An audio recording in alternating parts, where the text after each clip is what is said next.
Welcome back to the Mini Performance YouTube channel. Spring has sprung in Cumbria, so that means it's time for another new project. Introducing Buddy the Elf. Obvious name really, innit? So this is a 1967 Mark III Elf. From what I can understand, it's one of the first half of 67 Mark IIIs, because they did some various changes, sort of June sort of time, something like that, which means it's got the wind-up windows, very similar to your normal later model Mini, but it still runs a lot, well, all of the Mark I wiring, Mark I wipers, early heater, steering column, all that lot is stuff we're familiar with obviously having Bumblebee and Austin. And it also means some of the parts I have left over can be used, although there's not that many. So it's had a partial restoration, shall we say. Several years ago, the gentleman that owned it had the bodywork done. It's not Concours standard by any means, but it is solid. It's all been stone chipped and painted. Subframes have been reconditioned, new brakes and stuff, but a lot of the mechanicals are getting changed. I haven't decided yet what I'm going to do 100% styling wise. I know what I'm doing for the like the mechanicals, the electrical. Some of the interior has been ordered.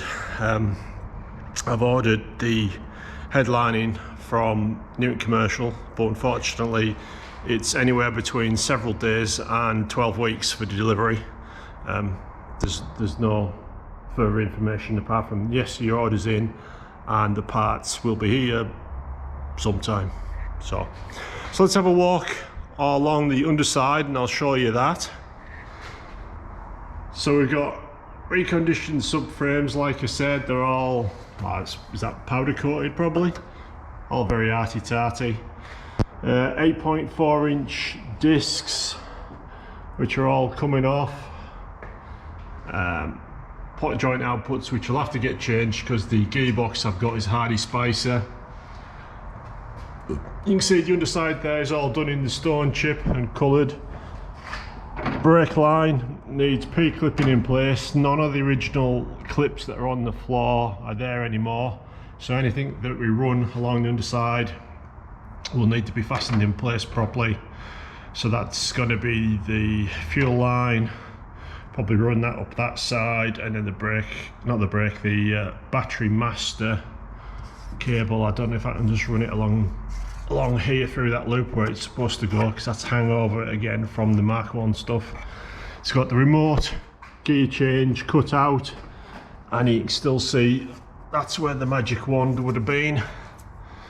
So I have a gear change to fit in their remote housing. That is going to be the one that it was on Bumblebee for a while. Handbrake's in. I've connected up the cable, but I've got the fair leads and stuff to go there. They're in a massive box of mini space parts. Rear subframe again, all powder coated, complete with cobwebs. That's all gonna stay wiring there for, that would be for your electric fuel pump, I think, but that's going to be changed. That's going to be inside the boot. Standard cones, pretty well compressed. That's all getting changed for high-lows.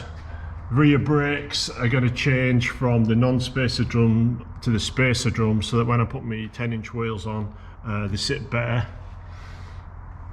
Boot floor and stuff, a few little bits and pieces there need a bit of touch up. I've got some grommets to go in, same with the battery.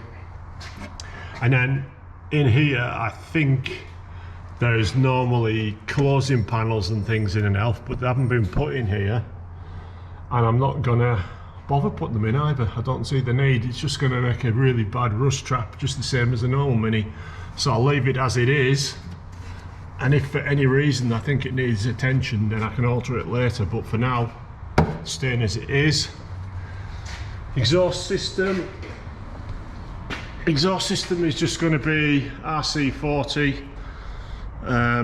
We have the van extension piece to go on the system to see how it fits for sticking out underneath the rear valance. Obviously the difference in the ELF is the distance from your rear subframe just under there to the back valance. It's extra 10 inches or whatever it is, so that'll be interesting to see how that fits.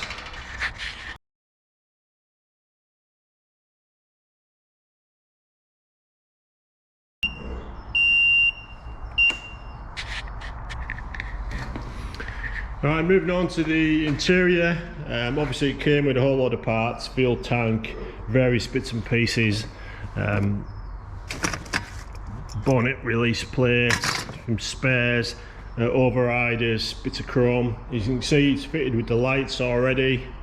It's had new rubber seal around the boot. We've refitted the rear hanger, or what you're going to call it, for the boot lid. Parcel shelf is just a simple black one that's in place. This is the interior it came with. I think it might be like a mini special interior or something like that. It sort of goes with the colour, but I'm entirely not sure what I'm going to do with that. And then I obviously have another box full of more seals. The driver's door is assembled with a working door lock. You can see the difference there between the Mark III Alpha and the later Minis. Still need a passenger side one of those. Haven't got that at all. Inside, steering column and all that's in, although it's all positioned wrong. I've just fitted the ignition, or not the ignition, I've just fitted the indicator switch temporary just to see how that was going to fit. Obviously all the wiring is in, that's a whole new loom. Switches are in the dash. I've taken the ignition switch out at the moment because it had no key, so I had to disassemble it to find out what number the key is, so I'll be able to get some of those. You can see the difference there on the ELF. It has this bracket system to hold the dash in place.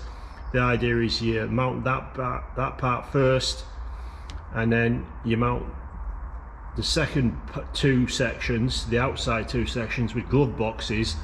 You need to have the glove boxes so you can get your hands in there to fasten all that together.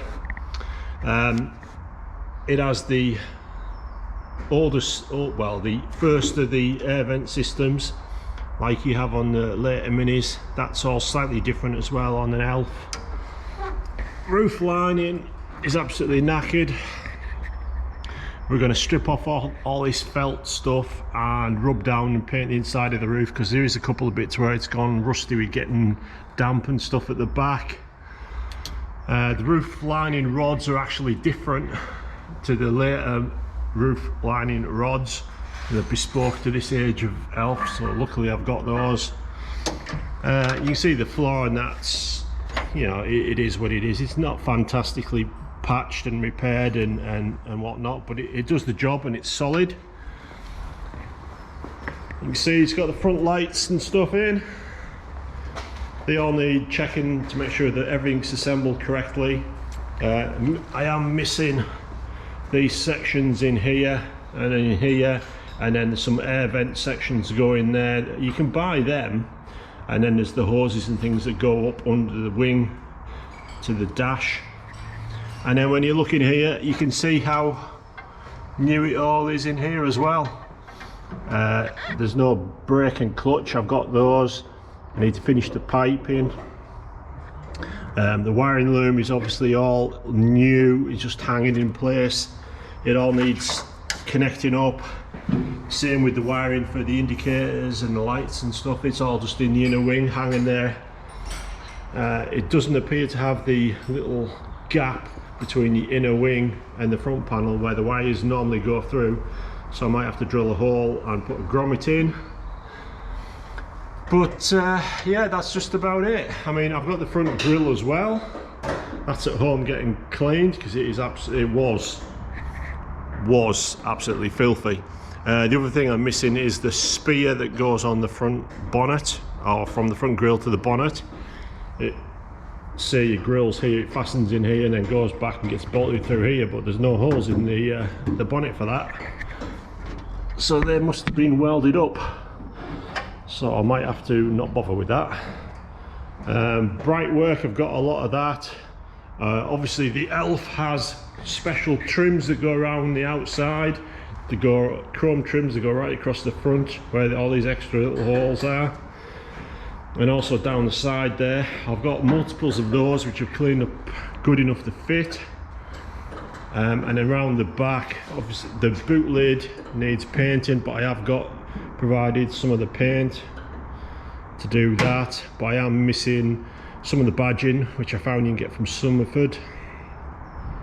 I'm also missing the brackets that fasten the boot lid and the bonnet to the actual boot lid and bonnet from these things. I've got 3 and I need 4, obviously. So yeah, that's Buddy the Elf. The story behind it is I saw it advertised on the Mark 1 forum, and there was a big birthday coming up and I thought I might treat myself. And then I asked Christopher if he fancied a road trip to go and collect a car. Told. He volunteered himself without knowing as co-driver, so we went down to Camberley, and we're in Cumbria, so that's 5 and a bit hours each way. So I went down there, met Alex and Jake, his son. So hi guys. Had a bit of chat, put it on the trailer, filled the van and headed home. It was a long day out, but hopefully it'll be worth it. The engine and a lot of the bright work is at home in the workshop. I'll add on a little bit of footage of that when I get back. It's going to be a 1330 8-valve K-head. I don't know if anybody's done one in an Elf. Somebody must have. I haven't seen any though. But and then the gearbox is the one that came out of Bumblebee, like I've said. It's the 3 Synchro remote box, fully straight cut, limited slip diff, Hardy spicers. I have all the parts to convert these drive shafts across to the Hardy spicers. Yeah, I think that's it for now. What we're going to do today is I've got a large box of parts down here from Mini Spares, and there's another box there from Mini Spares as well. And it's exhaust and a lot of small bits and pieces, and we're just going to start assembling bits and pieces, changing the suspension and the brakes, just putting brackets on that I bought, just various bits and pieces, and just crack on. And then I'll maybe do a bit of footage at the end of the day showing you the progress that we made, because obviously it's what, 9 and a bit minutes already, so we're getting on, so I'll keep it nice and short.